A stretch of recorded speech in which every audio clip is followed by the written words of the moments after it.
And we're back. We're reading Almost Odis by me, Dusty Thompson. If you're following along, we're going to be on page 104. The blog dated Wednesday, April 4th, 2012. Every trail ends at Walmart, doesn't it? Question mark.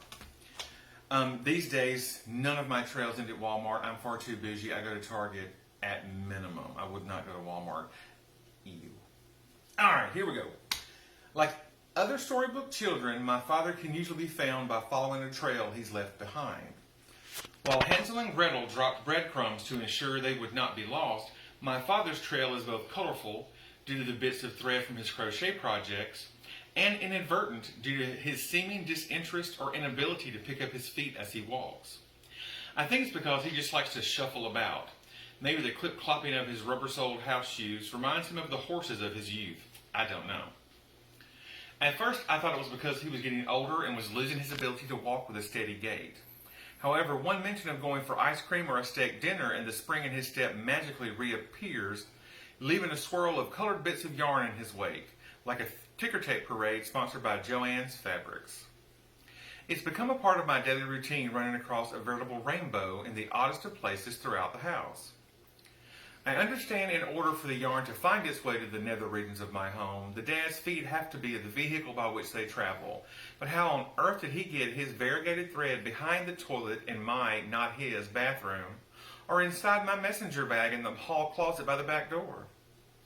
What exactly is he doing while I'm at work? Seriously, this man can't even put on his socks without my help, but he can move all around to the classic country he blasts throughout the day. How does one combine interpretive dance and Johnny Paycheck?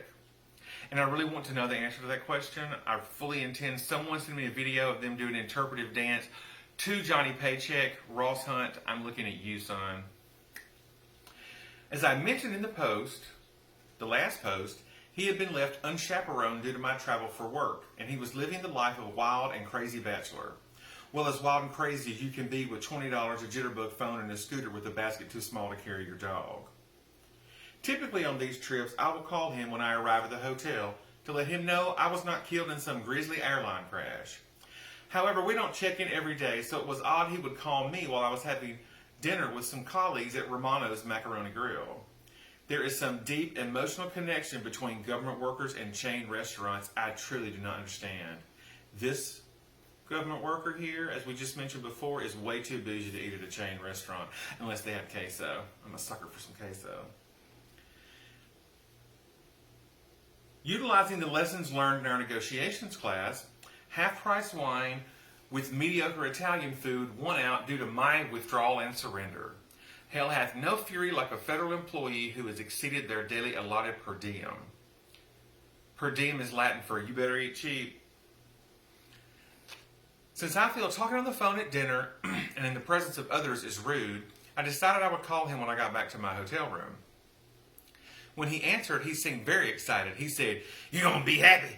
I did something you've been after me to do since I got here." "Really?" I said, wondering which of the many suggestions I'd given him he had taken. Had he cut his toenails using clippers in a trash can and not wire cutters in the floor?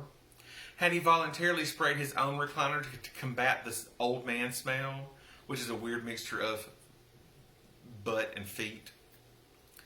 Had he finally thrown away that horrifyingly ugly brown striped shirt? Well, actually, I threw it away. Don't tell him. Had he actually used a paper towel to cover his food in the microwave so it didn't look like a crime scene? Had he started wringing the water from the sponge before placing it in its cozy? Had he finally given up sardines and pork skins for Lent? No. He answered my silent query saying, "I rode over to the nursing home today." This was as unexpected as if he had declared his love for Carmelita, the omelet chef at the hospital cafeteria. Seriously, I've been trying to figure out ways to get him out of the house during the day since he moved in last September.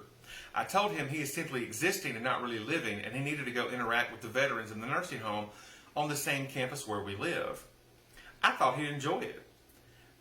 It'd give him something to do, get him out of the house where he overeats from boredom, and he'd have someone to swap lies with, as in my experience, it's what old men do. "Yep," he said. "Went to the nursing home and took them some of the Afghans I made and asked them if I could give them to the people who live there." "Well, who'd have thought," I said, so surprised I started talking like my grandmother. Yep, they were amazed I crocheted them. I'll bet. What made you finally decide to go? Thought it'd be good to see who's there giving me something to do. I do listen to what you say, even if you think I don't. Well, look at you. I wanted to say I was proud of him, but can you say something like that to your dad? Yep, the nurses thought it was pretty cool and asked me if I'd like some shawls or scarves for the lady vets. Do you know there's lady vets there? I assumed there were. The VA has greatly expanded its services for female veterans in the last few years. Hold on a second, y'all. Talking like my daddy's make my throat hurt. Woo. And they want me to come teach a crochet class. Well, aren't you something, Professor? I'm very proud of you. I had decided that it didn't matter. I was proud, and I wanted to say it. I know. I'm going to get myself a yellow bow tie. Ain't that what professors wear? Well, that's awfully specific. A yellow bow tie? I'm not sure society is quite ready for that. He was not to be deterred. They laughed when I told them I learned how to crochet in jail. I would imagine. I feel quite sure a felonious redneck wearing a bowler riding on a scooter was not what they had in mind when they imagined the answer to their need for an arts and craft instructor. With a yellow bow tie, He laughed. I hadn't seen him this excited in, well, ever, I don't think. I hope these nurses realize what they've done. He is intense under normal circumstances. Now he has a purpose. He will become a crocheting fiend. He will produce these items at a rate that can only be equated with Toyota. It's impressive, to say the least. Knowing him as I do, I predicted the ensuing request for a thread run to the Walmart once I got home. We piled in his truck and headed toward Discount Utopia, hoping against hope that Esmeralda was on her day off. I didn't need her to ask about Kinley, and I couldn't admit I had fabricated a child. I have my pride, y'all. I didn't want this innocent, sweet cashier to know I had lied. The last thing any American needs is another white guy in a suit telling lies in the presence of off-brand cigarettes and clearance-priced undergarments. And I think we can all agree. Plus, I didn't need the dad thinking he had a grandchild he couldn't remember. We already joke about his memory. When he asked if I was going to hide eggs for him to hunt at Easter, I said I hadn't planned on it. I did casually mention maybe I would just wait until the Monday after Easter and tell him he hunted eggs.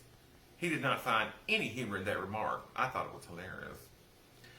In the spirit of the occasion, I decided I needed to be more involved in his projects. I even offered to help him choose the colors of his thread. I mean, if it's going to be strewn about my home, I want it to color coordinate with the decor. We are not savages, people. All right, thank you. We'll see you next time.